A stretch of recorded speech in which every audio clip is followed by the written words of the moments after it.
you grieving? Or do you know someone who's grieving? Well, welcome to the Grieving Journey Podcast. Listen in while we use this safe space to share stories in hopes of touching the hearts, souls, and minds of those who are on the grieving journey. Hey family, welcome back to the Grieving Journey Podcast. I'm your host, Angel Morrell, and today's conversation is one that so many of us can relate to. Grief that doesn't just come from loss through death, but from changes in relationships we once thought would last forever. My guest today is Yolanda, the host of Boss Gals Talking Tea, a podcast that empowers professional women to show up authentically and take up space. She has also become one of my sisters in the sister circle. She's joining me today to share her experiences with grief, healing, and the lessons she's learned along the way. This conversation is a reminder that two things can be true at the same time. We can grieve and still find gratitude. Yolanda, welcome to the Grieving Journey Podcast. I am so happy to have you here today. But before we jump into the conversation, I want to check in. How are you doing today? How's your day going? Today is actually a pretty good day. Been kind of chilling out purposely, right? Wanted to get in the right headspace, right, for this podcast. And let me explain kind of what I mean by that. So I am more of a logical person, right? A thinker. And so, having to tap into my emotional side is not always very natural for me. I'm really great at compartmentalizing. And so I wanted to give myself some space to kind of put the logic aside, right? So that we could have a really a good conversation about my grief journey. Well, thank you. Thank you for sharing that. I'm glad that you are in a good space and that you intentionally took space to really set ground and, know how you want to get into this conversation. Before you share your grief journey, though, I do want to allow you the opportunity to talk about Boss Gals Talking Tea. I love that your platform centers on empowering women. So can you share a little bit about how that started and what inspired you to create that space? Also, yes, I've been a guest. So that's right. That's right. Actually, you were the very first guest. Okay. On the podcast. Yes. You made history. So Boss Gals actually started, it was the brainchild really of my co-host, Casey, who you've also had on the Grieving Journey podcast. Casey is one of my sister friends. And over the years, I mentored her professionally, right? Aside from our sister relationship, I mentored her professionally and gave her some tips and things to do to advance her career. And so she came to me in 2024 about sharing what I had done with her with other people. And so we started putting our heads together, came up with a vision, came up with a name. And we initially had a brunch with, I think, about 7 women. Then life happened, things happened, almost a year passed. And I started kind of going through some changes for the best, right? And, knowing that God wanted me to begin really speaking more. And, he brought some opportunities my way to be on panels and things like that.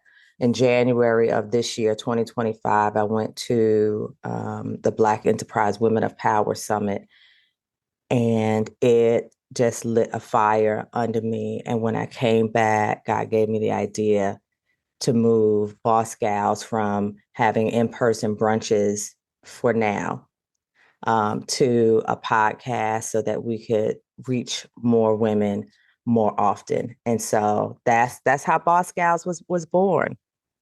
I love that so much. They say that if you want to hide something, put it in a book. I say now, if you want to hide something, put it in a podcast. We need to get more people listening to podcasts. Like, podcasts can really, just like a book, can change your life, and Absolutely. I've listened to your episodes. You had some very life-changing conversations on your podcast. So I definitely encourage you, if you're tuning in, to tune in to Boss Gals Talking Tea with Yolanda, to just get some gems and some nuggets, especially for us as Black women, and how to navigate corporate America. So thank you for sharing that. Yeah. And make sure that if there's something a topic that you want to hear about, put it in the comments. And, we're planning for 2026. So love to hear it. Love to hear it. yeah. Well, thank you. Thank you for sharing.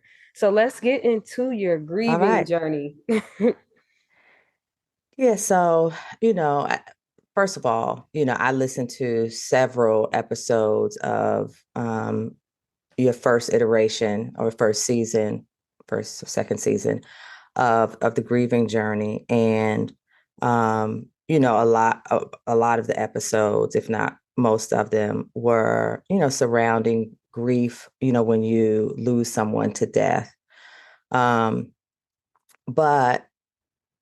I've had that experience in my life, right? Some of the closest to me were my grandparents and my mom in 2020. But interestingly enough, the grief that I experienced around going through my separation and divorce, and with my relationship that began changing with my daughter due to mental illness, I think was much harder than even losing my mom. And some people can't relate to that, but my mom was older, had a lot of health issues, right? And so I was able to rationalize, right, um, her death. And at this point in my life with my mom, it's more about remembering the good things, the interesting things, the nagging, right? All of the stuff, right? The All good, the the bad, things. and the ugly, right? And being able to laugh about it. But I will tell you, and I'll talk briefly about the divorce, and briefly because it was, I got divorced 15 years ago, so a little less recent, and it's something that I'm healed from, right? And I'll talk more about my current grief journey with my daughter. So I met my ex-husband when I was 18 years old, 2 weeks after I started North Carolina Agricultural and Technical State University. Okay, Aggie say the whole Pride. name. Say the whole name. Look, I got to put some respect on it, right? And we were together a total of 21 years. We were married 14 and a half years. I have 2 children with him. And when we got married, while I think I was in kind of living in a fantasy world about what marriage was, I I still, had made a vow that like divorce was not an option, right? We would often say that to each other, that divorce was not an option. And so throughout that relationship, which had lots and lots and lots and lots and lots and lots and lots of issues, um, I continue to try, right? One of the things that I tell people when I did ultimately get divorced was that I was able to finally walk away, knowing that I had done everything in my power, right, to make it work.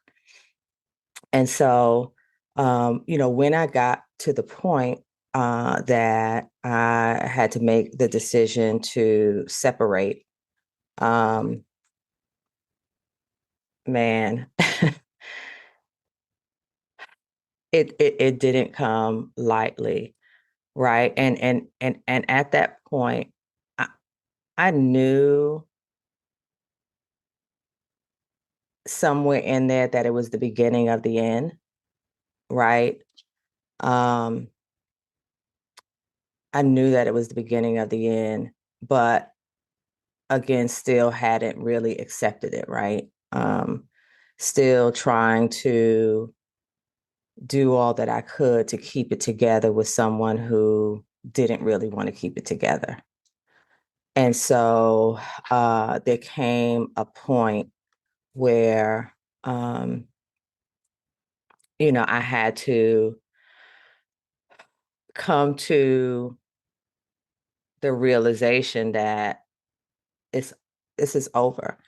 And for me, you know, at the point that I made that decision, it was because it was now affecting my mental health, right? And and so in preparing for this episode, I wrote some things down, like kind of in the separation phase. In terms of grief, right? When they talk about some of the stages of grief, right? I circled around with like denial, anger, bargaining, right? Depression. Even had to get on antidepressants and anti-anxiety medicine for a period of time, um, because it was just so hard. It was so hard. And I say this jokingly, but this is really real what I'm getting ready to say. I decided to take the antidepressants, right? I had to weigh out, the side effects. And I tell my friends, I was like, one of the side effects is weight gain, right? And so as a woman, you're concerned about that. But I was in such a bad space that I was like, it's either 40 pounds or 40 to life, because if I don't do something, right, it's not going to turn out so well. Yeah. So, right. And I'm being transparent, and thank you, Angel, for this, right? Because, with my podcast and even at work, I don't get an opportunity to share this side of me, right? And this part of me that I've shared with so many women over the years, who I've mentored in a different way, right? In a spiritual sense, and women who were going through things. But yeah, I mean, I had some really bad thoughts about things that I wanted to do to my ex-husband. so so I needed to be around for my children and myself, right? And so I decided to take the antidepressants to assist me, with my grief. And I'm sorry, I want to just yep, pause right there just yes, for a second, yes. because something that you're hitting on that we hear about it sometimes, but not as often as we should, is the fact that grief impacts your mental, your emotional, your physical. It impacts every part of you. It's not just something that's going on in your head, but it impacts your body. Like your body changes because of grief. You hold it inside of you. So Listen, I love that you talked about that, because I think people need to hear that. Like when you're going through something that is heavy on you like that, like the ramifications of that can be detrimental. And I don't think absolutely. people understand that. So I'm glad that you are being transparent and Hmm. sharing that side, because I think people need to hear that. And I'm sorry to stop you, but I No, just no, wanted this to, is perfect. I want yeah, conversation. So yeah, yeah. So yeah. yeah. And so, I did that, right? Mhm. Started taking antidepressants. But the other thing that I did was I had a community. And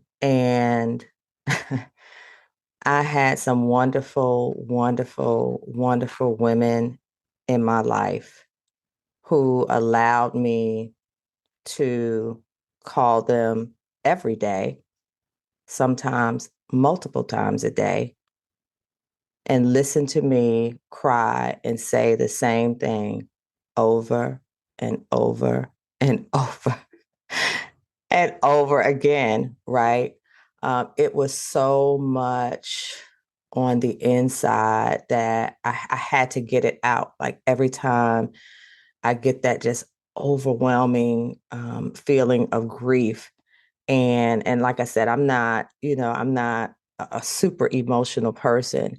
And so, as you're dealing with it and you feel like those tears wanting to well up inside of you, but sometimes they can't come out. Sometimes you got to talk to somebody, right? And they help you kind of release that. And in the height of it, I needed a lot of releasing. And so I had some people around me that, I have to be honest, if they had not been there, um, I don't know how I would have gotten through it. And here's the thing, I'm a woman of faith, right? I'm a woman of faith. I pray, I believe all the stuff, but I needed physical people. And I believe that God provided those people. I couldn't just pray this away. There was no just praying this away. It just wasn't happening. And so, eventually, so we were separated for a year. And then by the time that I got to the divorce, I had, gotten out of denial, stopped bargaining, wasn't depressed anymore. But I'm going to tell you what, sister girl was still very angry. On top of that, I was like 39, 40 years old, right? So I'm going through premenopause.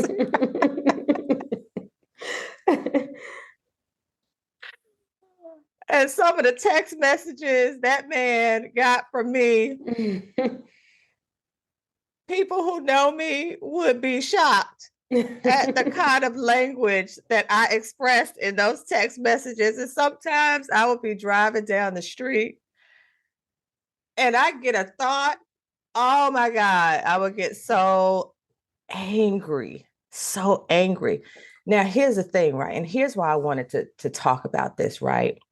Because, when you're dealing with the death of a person, right? The actual death of a person, by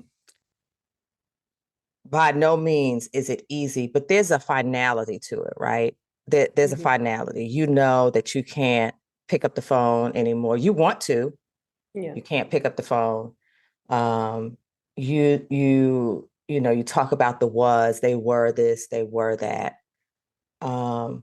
But what made this so hard is because it was no real closure initially for me, right? I still had to figure out how to grieve the loss of this relationship while still having to build a different kind of relationship with the father of my children. And I tell you, that's just hard to navigate. Yeah. It's hard to navigate. It was harder during the separation. Became I don't want to say easier, but the divorce, right? The actual act of divorce gave some kind of closure. And for me to be able to say to myself, okay, now, right now you can begin the healing process. I just remember during the separation, it was so heavy and so hard, right? Because there's always that chance that he might, decide that, he wants to work it out, right? So you're doing this back and forth thing. But after I got divorced, again, I had my sister friends, but I also joined a divorce support group. Now, there were none at any of the Black churches in my area. And so I went to a local church in Greensboro, North Carolina. I don't remember the name of it right now. And I became a part of this divorce support group. Now, there were a few Black people in there, maybe about 3 or 4. But that was a blessing to me also. I mean, I just, again, use my community, use my resources to really help me through the really tough time. And so I just wanted to, kind of share that journey because it's very, very real. And I don't think people, while they're going through it and they're sad and depressed, I don't think sometimes people relate it to a grief journey, right? Mm-hmm. Like that you're really grieving this relationship. You And said some, so I'm sorry, you go said some ahead. really good things and some things to Mm-hmm. force people to think. You said you were grieving the loss of the marriage while also building a different type of relationship with the person that you're divorcing. Like, while we know this to be true, we know that, in going through something like that, that you have to find your way and build a relationship, especially if Mm-hmm. you have young children. But I don't think people think about it in that way. And to your point, that's why I wanted to do the pod, even though, like you said, the first couple of seasons where a lot of people talked about the loss of a person, the goal has Mm-hmm. always been about the loss of whatever that of is, So this is definitely something that I think will strike so many people in a Mm-hmm. different way, because it's real and it's Yeah. it's something that so many people go through. I want you to kind of talk about your support group though, because something that you said, first of all, me and you have a lot in common in a lot of different Mm-hmm. ways. You said that you are a very logical person, typically not that emotional. But then you Mm-hmm. also said that you have a good group of friends and people who supported you through that time. And then you went to a divorce group, a support group that helped you to seek out help as well. So can you talk about being that logical person, but also being in a space where you feel safe enough to express to your support group? Because oftentimes people who have that logical frame of mind, they don't always talk to people about what they're going through. Yeah, so interestingly enough, right? It makes no sense whatsoever, right? It makes no sense I wasn't gonna say it, whatsoever but no, that I'm joking. yeah, it doesn't, right? Because you're right. You're right. When I think about I operate uh, uh, uh, like a man in many ways, right? When we're talking about the logic and compartmentalization and those kinds of things. But at the same time, God created me to be someone who like I mentioned I don't know if I said it at the top, maybe I did. I really am an open book, right? Now, I don't just go blab things out to the world necessarily, but if you get me one-on-one, I have no problem with sharing my story. Not only that, over the years, God has had me take all of the tough stuff. And there's a lot of tough stuff. I mean, I didn't even go into why we got divorced, and I'm not going to, right? That's not That's necessary, not. Mm-mm. right? But went through things went through things as a child, and God uses those things for me to help other people. And so it's that weird juxtaposition, right? Where I'm real logical and all that, but but it also helps, right? Because I'm able to share my story without all of the emotion sometimes, Yeah. right? Without breaking down, without all of the stuff. And it's what helped me be a good social worker, right? I could empathize without being sucked in to the person's issues and Yeah. griefs and things like that. And so it is kind of wild. I don't think I ever thought about that. It's interesting because as you were talking, I was thinking about myself and I was thinking about, I've always said that I have the gift of transparency, but I too am a very logical person. And when I was a lot younger, I remember one time my mom said to me, like, when you start getting soft, because I used to have that same thing with compartmentalizing. I mean, the way that I grew up, the fact that I didn't have my father, the way I had to navigate that, I I too was very logical, but I've always, to your point, been an open book with people who would ask and who I felt comfortable with sharing. As I've matured and got older, I do realize that things that happen for me, like anything that has negatively happened in my life, I find a way to turn that pain into purpose. And in me doing Absolutely. that is me being transparent and sharing with other people so that not to help them prevent from going through whatever that they're going through, but to help them to navigate it, to know that they are not alone on the journey. So I can agree with that. And Yeah. these conversations sometimes like they're therapeutic for, I believe, both the parties, and sometimes you're able to Hmm. identify things about yourself that you maybe didn't realize. So Exactly. And I'll say, being logical and being able to compartmentalize, it's a blessing and a curse, it is for sure. right? Right. The blessing is, it helps you, particularly when there are things going on, right? Be able to put some things in kind of over to the side so that you can still live, right, on a daily basis and not be so consumed. Now again, there was a period, right, going through that where I was consumed with that grief. But again, the antidepressants and my support system helped. And so, while I was going through the grief, but getting to a better place, being able to, put it over in this little box when I went to work, right, was very, very helpful. Yeah. Right. Being able to put it over in the box while I had to parent my children was helpful. And so that's where's the blessing. The curse sometimes is just that, right? You put some things over in the box and sometimes you don't always Take it out. deal with right. And you don't always deal with things in the way that you should. And sometimes, again, it's hard, right, for me to tap into some of those emotions that are necessary to go through things and heal and sometimes relate to other people, right? Yeah, And that's so, exactly what I was thinking.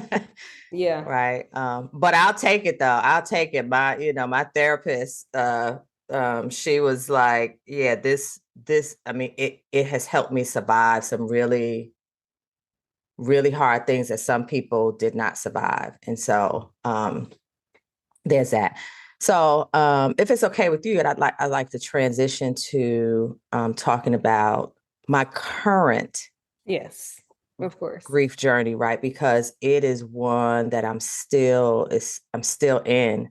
It's still very active. So, as I mentioned earlier, right, I have two children, and I'm going to share some things about my daughter. I'm not going to share all the details because I want to respect that part of this is her story too. And so I'll share enough to share my part of the story. So my daughter was diagnosed with bipolar disorder back in 2014. And, and it was new. Well, it wasn't quite new for me because my brother also lives with bipolar disorder. Although it presented a little bit differently for her, mental illness was not new, right, for me. And so, at that time, went into mommy mode. I was down here in North Carolina. She was up in New York. When I found out some things that she was dealing with, I immediately flew up to New York and got my child and brought her down here with me. She was, I think, around 19 or 20 at that time. And so, we got her the help that she needed. She, got on medication and, she lived a pretty, what most would call a normal life, right? After she got on the medication, then, she was able to, get back in school. But, if anybody who lives with mental illness in their family, and particularly like bipolar disorder, that there's a back and forth, right? So as they're on that journey, there is a likelihood that, they'll stop taking the medication, right, when they're kind of feeling better. And then you kind of go through that whole cycle again. So we experienced that a couple times. And then one time, and a couple of times it wasn't really her fault, right? She had a therapist who, a psychiatrist or psychiatrist, whichever one, who thought she was doing so well that they could begin lowering her dose, which was detrimental, right? Because now it wasn't enough. So anyway, she lived with that. She graduated from college. She was doing very, very well.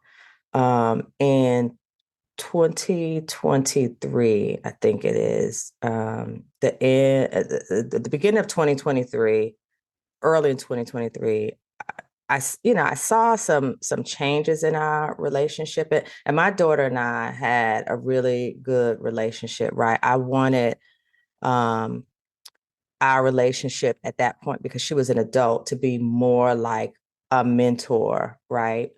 Now, I was not trying to be her best friend. I'm still a little old school, right? I'm like, you got plenty of friends. I'm still your mama. So there's that. But we had a really open relationship, right? We talked about sex. We talked about relationships. We did, all the stuff, right?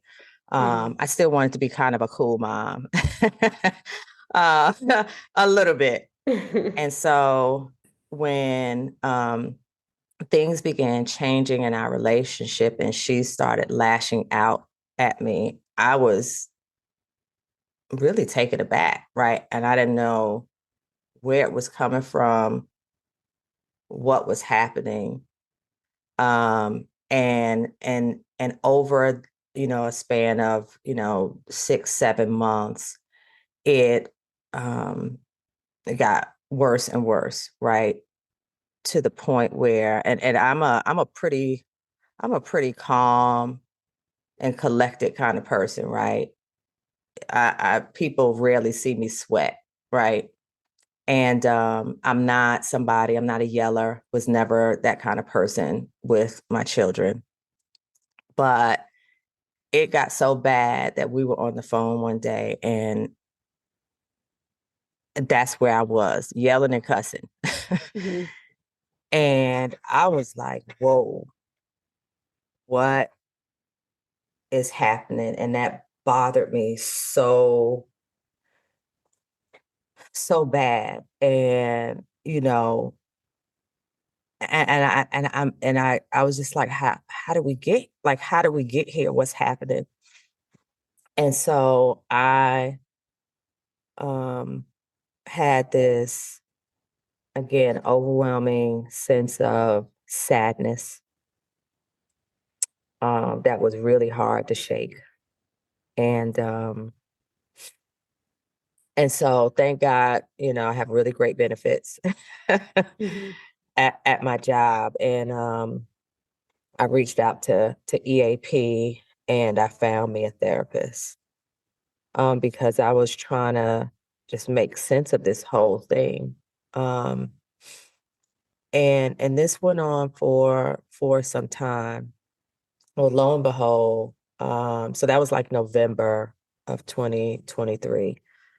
Around, I think it was March of 2024, is when she shared with me that she had stopped taking her medication some months before that. I don't know why she stopped taking it. She, again, there were times where her medication probably needed to be adjusted. And when it wasn't, then, her thinking becomes impaired, and, and then she's not making all of the, best decisions. And so, at that point, she had no desire to be back on medication. She started sharing her thoughts about the healthcare system and her not trusting it, and, those kinds of things. And again, it's like, where is this? Like, what is this? It got so bad for her that the summer of 2024, and I'm putting this in air quotes, she chose to be homeless, right? So what I didn't mention is my daughter's married. And when her mental health gets really, really, really bad,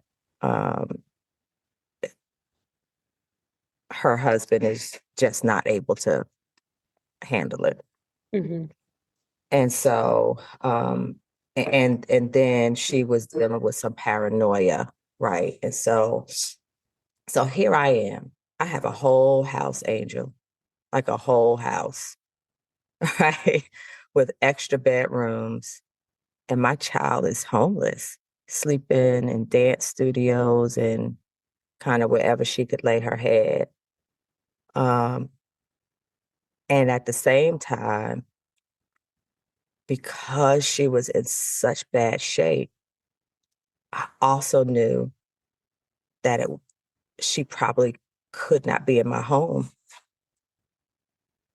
And I'm just going to stop there for a second. I think, first of all, thank you for sharing. I know that it's not easy. I don't know your situation specifically, but just in you sharing, like, I'm getting emotional. Just thinking about the person that I've grown to know in you, and thinking about how this could impact you on a day-to-day, and then thinking about how you still continue to move and navigate and find joy in the day. So thank you for sharing. Yeah. So I just paused there because, listen, anybody who knows me knows that I'm a helper, right? I'm a helper. I like to empower people. And I try my best to be a really good mom.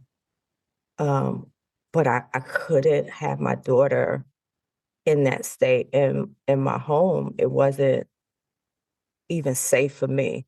Now, there are some things that I did do during that time. And, I would let her come and shower, wash her clothes, take a nap, right? But I knew what my day-to-day was going to be like with her. And there's going to be some people I already know, Angel, who will not get it. And honestly, I don't even think I get it. But I knew that unless she had gotten back on vacation, that it was no way she could be back in my home. Yeah. One of the first things that came to mind as you were sharing is the support that you had going through your divorce. I think that's the type, like when you have your girlfriends that you can talk to, a lot of them can relate to that. And a lot of them are going to support you. And you know how we get sometimes we get in our conversations and he shouldn't have, so we have that whole thing in that type of situation. But now we're in a different space, a different type of grief. How do you find support, or do you seek out support in that space outside of your therapist? And and you notice I didn't mention my girlfriends this time, right? And this was one of those situations where, again, I got professional help, right? I got a therapist, but I felt so alone. I felt so alone because it's not,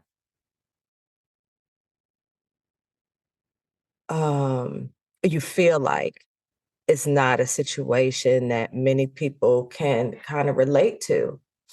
And so, when I was going through the divorce, my girlfriends could talk about my ex-husband, make me feel better, right? They can relate, right? We've all had some, relationship troubles, right? Particularly women, we've had men troubles, right?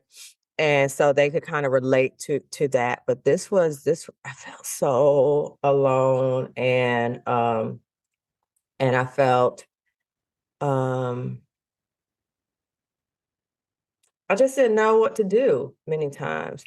I will say this, my partner, Eric, he was actually a really good support. God knows people that you have in your life and some of the things that they've been through. Because of his past, he had been around people who lived with mental illness and saw them off medication and then saw them on medication, right? And he would help kind of give me that hope, knowing that once we were able to get her back on, because I'm gonna tell you what, the mental illness can be so bad that you feel like they are never coming back from this. Mm-hmm. Like it's no way that they're coming back from this. But he and my therapist were able to reassure me that it wasn't going to stay like that. So she went, admitted herself to the hospital, got back on medication, and I think it was like August of 2024. And so she came to live with me for a period of time, but she only took the medication for 29 days. You know, you get a 30-day supply. She never took that last one.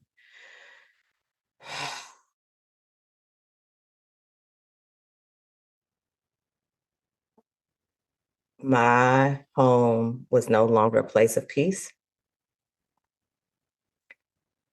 Um, at my job, we go in 3 days a week. We have to go in 3 days a week. I would go in at least 4 to get out of the house to have peace. I would go in my bedroom and shut my door to avoid conversations. Um, and there was one day at work I could no longer compartmentalize. And thank you, Lord, for other people who are transparent and share their stories. Cookie Williams. I love Cookie.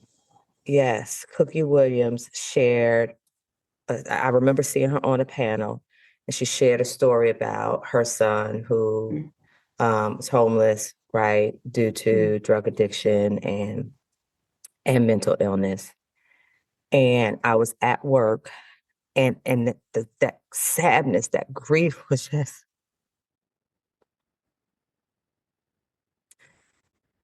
welling up. I couldn't think.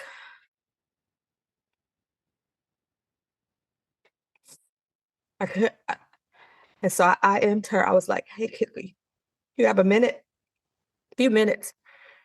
And she said yes. And so I found a conference room, and I just broke down.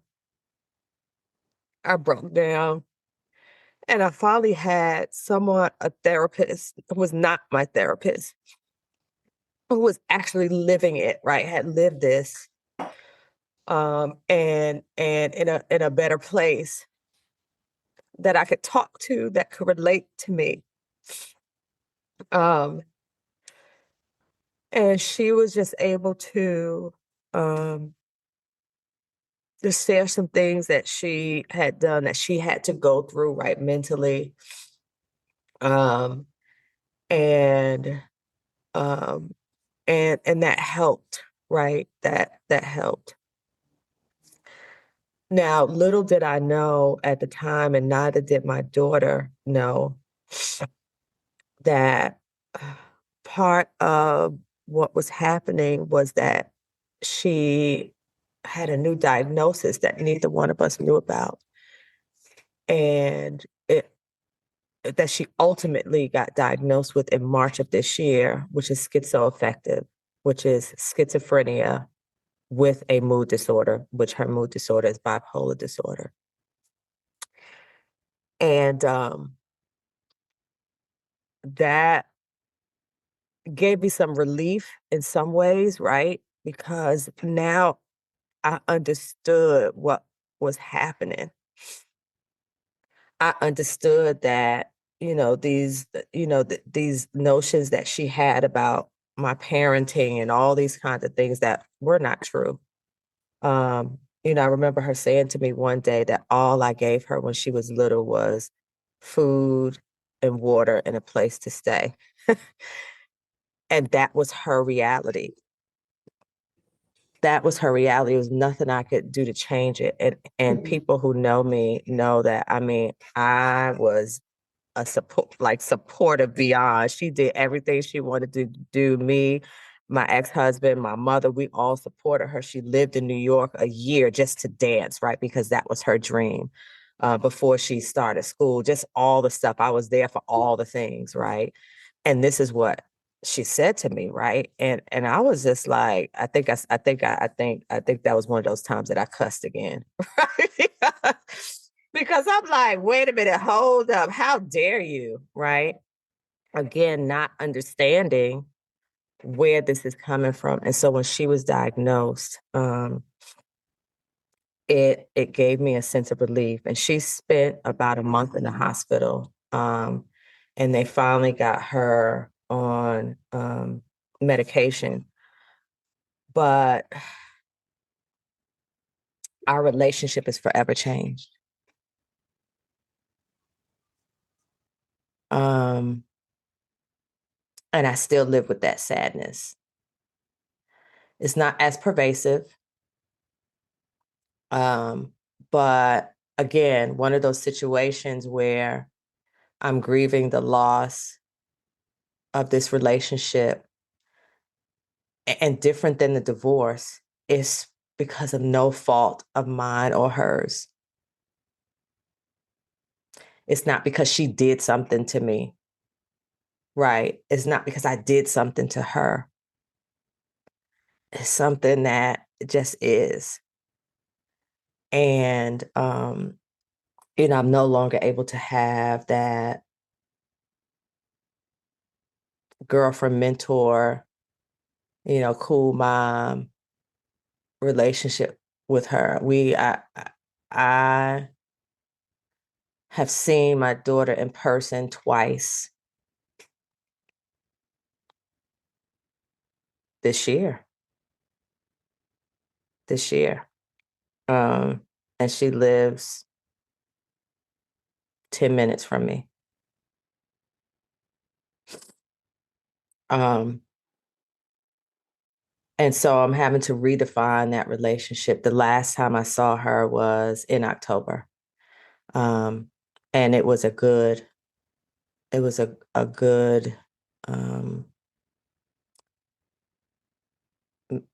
meeting. And good is relative.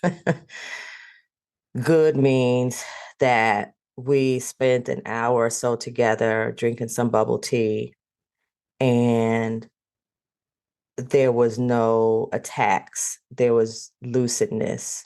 There was, right. But I had to keep it real light.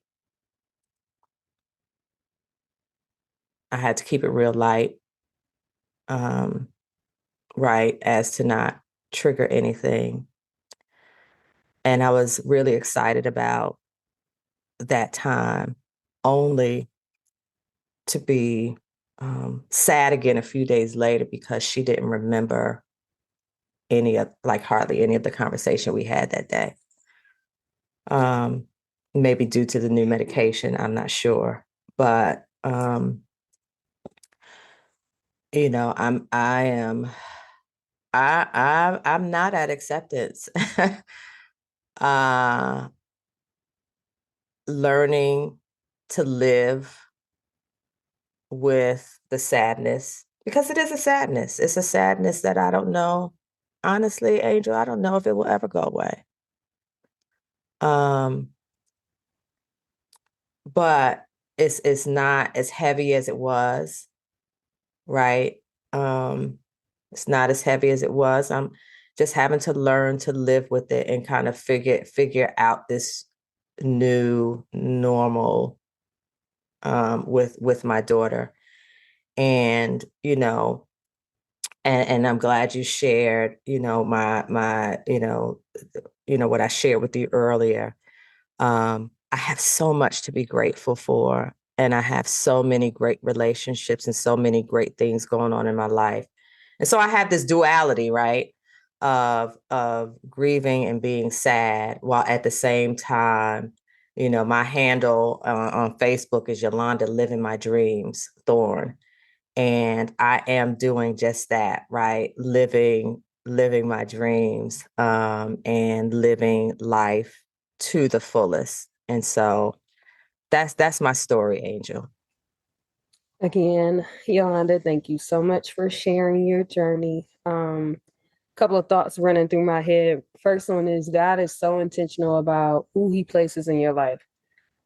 I always, if you listen to this podcast before, you've probably heard me say that therapists are God's angels, but the people who he placed in our lives are our angels on earth. So thank God for Cookie. Thank God for those who, who have been open and transparent to let you know that you are not alone on the journey.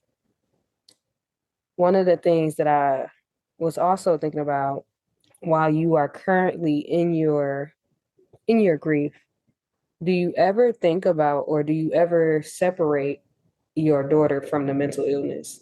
Because we talk about compartmentalizing, and in being able to compartmentalize, you're able to separate things. Have you ever thought about, while I understand that my daughter is going through this, when she is having like an episode or when she doesn't remember, this is not her. This is the mental illness. And then holding on to the joys of the days that you're able to sip bubble tea with your daughter. Like, do you ever separate the two to try to help you to navigate through your grieving journey? I've had to, right? I've had to separate the two because and some days I was more successful than others. For separating the two, understanding that when she's lashing out or when these things are happening, that it is the mental illness and not my beautiful baby girl, right? But at the same time, it's a fine line, right? Because we had an incident where she was threatening me, right? Um, and and I was kind of separating it, right? Because I didn't see it as a threat, because all I saw was my daughter. But the reality is that she was a real threat, right? We had started sleeping with our door locked because she was a real threat. Just like if you see somebody out on the street, right, who is displaying signs of mental illness, and you know that there's an unpredictability there, right? And you probably shouldn't get so close because you don't know what's going to happen. I should have had that, and I didn't. And so there's a fine line, but that separation helps me most times not to take some of the stuff so personal, right? Yeah. And again, I had a good therapist, so she helped me with that, reassuring me that I was actually a good mom and all the things, right? And so yeah, it's a fine line. Yeah, something that you've also talked about, and this whole, just how you just said your name is Yolanda Living My Dreams, however you're experiencing this. So you've talked about two things can be true at once. So you can grieve and still be grateful. Can you share some of the ways that you practice gratitude even on those hardest days? First of all, on my emails at work, right? My has my name and stuff, right? And it has a little picture with a flower and some words that say, "Be the reason someone smiles today." And I try to live that out, right? I mean, and here's the thing, Angel, God has been good to me in spite of all of the difficulties that I've experienced over my life. I'm still here. I am still here, and I'm able to tell the story, right? And be in my right mind. Um, and so, I look around me, right? At I have wonderful friends, wonderful sister friends that are like family to me. I have a great job, right? A great career, rather. A great manager, great team, right? I have all these, literally what I have a nice home, um, right? I have people who love me, and it would be so bad for me to only, so bad for me and just disrespectful to God, right? For me to only hone in on the things that's not going so right, right? That's not the only issue I have in my life. I have other issues too. But I just really rather be grateful. I'd really just rather be grateful. It's better for my mental health, and it's better for everybody else around me too. Right. Right? Than for me to be cantankerous and bitter and, angry and, and I told that story about my ex-husband and the divorce and all that. But he and I now have a really great, relationship, co-parenting relationship. I mean, are we best buds? Absolutely not, right? He has his place. Right. We're not kumbaya, but he's, come over to my house with me and my partner and some of his family, and we're at that place, right? Mhm. Interestingly enough, what brought us to a better place was us rallying around my daughter, back in 2023, and we did some family therapy, the three of us together, although we were divorced, right? And so, I'm grateful for that. I'm grateful for that relationship, and that, I mean, because we kind of deal with that. We still co-parent in when she's not well, right? Um, and so I'm grateful that relationship took a turn. Yeah. And I mean, I had stopped being angry a long time before, but it's just so much to be grateful for, Angel. Yes, it is. It is.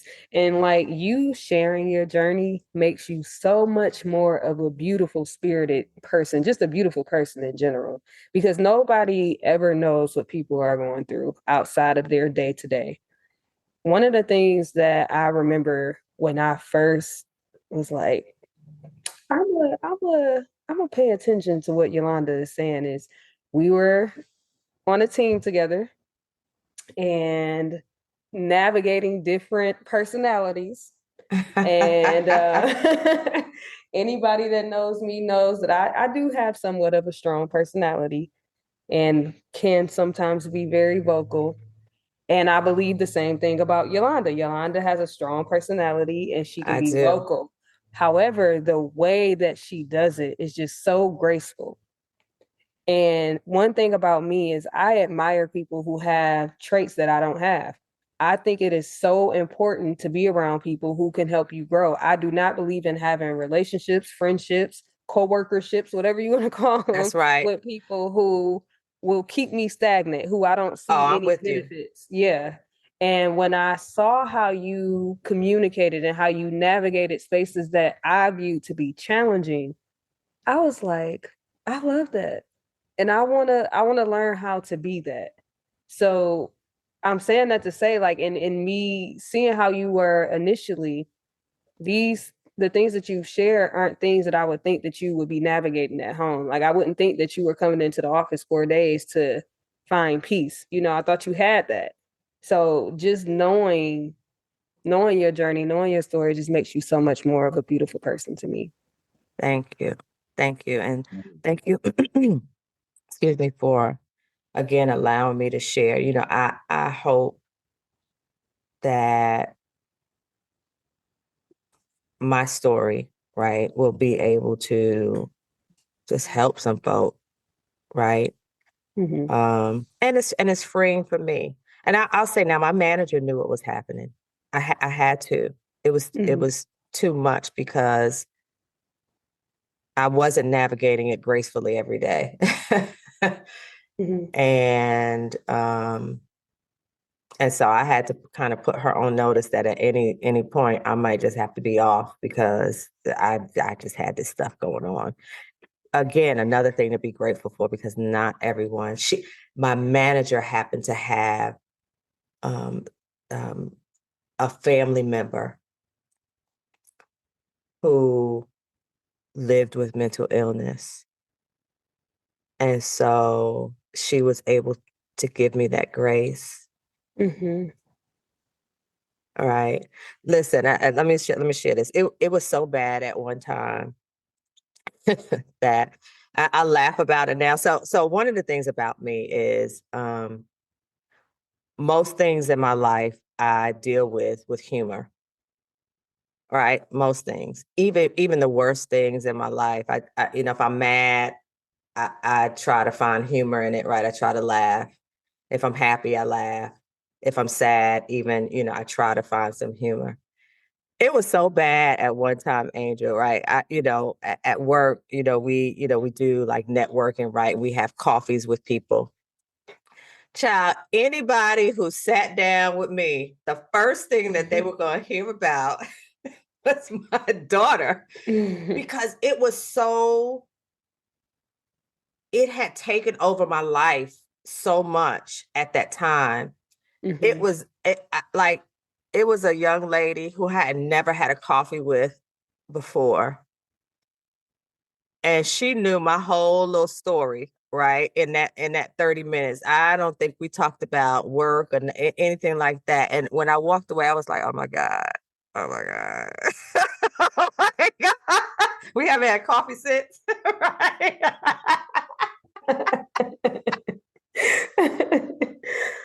Listen, that conversation was for you. It wasn't for her at that time. Listen, it took over everything. It was every conversation I had, that was a part of it. Thank God I'm not there anymore. Right. And so I just wanted to share that, though, because sometimes it just is what it is, what it is. And you going through, if you ask me how I'm doing if I'm going through, I'm gonna tell you, I'm not doing so good. You might, if I even look like I might have a little sadness, if you don't have time, don't ask me, because I'm gonna tell you. Listen, it creeps up on you. I mean, in the weirdest ways. Like, I can be watching a TV show, and I mean, even yesterday I was watching one of my favorite shows, Reasonable Doubt, and there was a moment on the show. There was a moment on the show where Ozzy hugged his mother.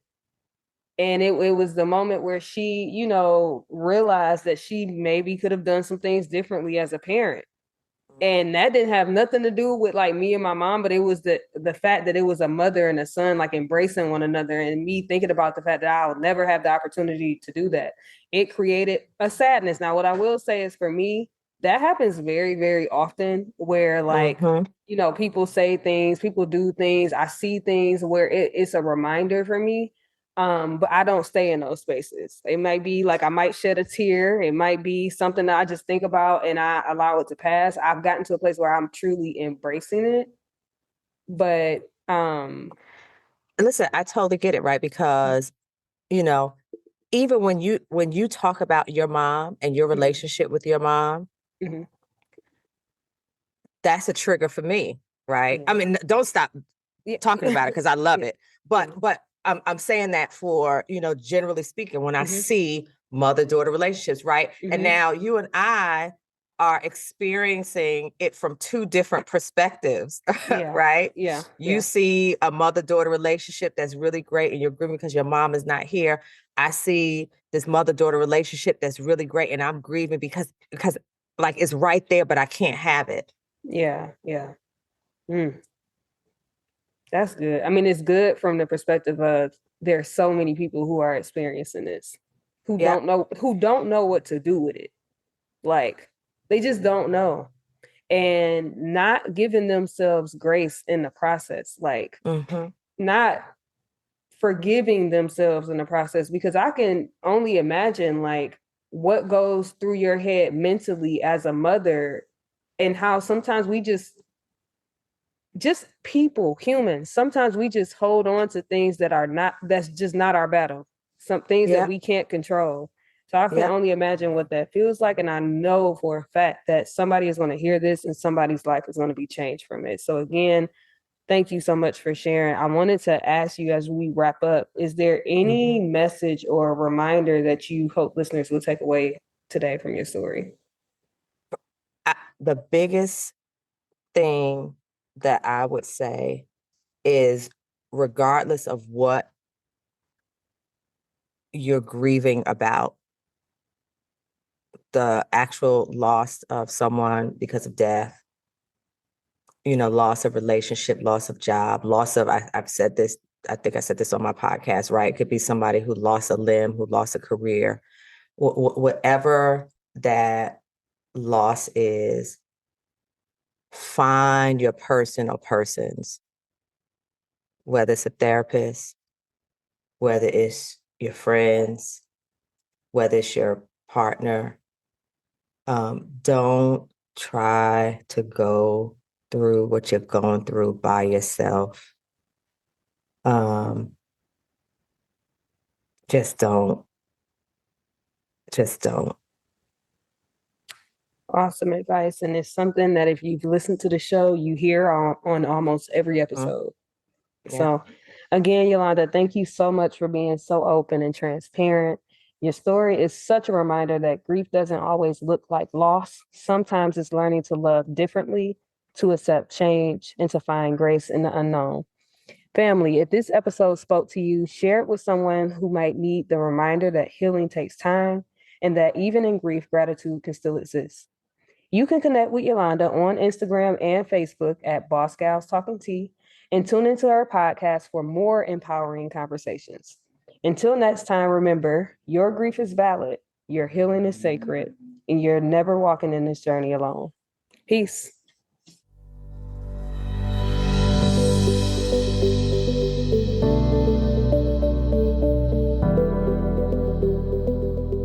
Thank you for joining us on the Grieving Journey Podcast. If you know someone who could benefit from this show, share it with them. You can listen to the Grieving Journey Podcast on all major podcast platforms, including Apple Podcasts, Spotify, Google Podcasts, and more. Stay connected with our community on social media. Until the next time, remember, you're not alone, and healing takes time. Keep walking this path with courage and compassion. Take care.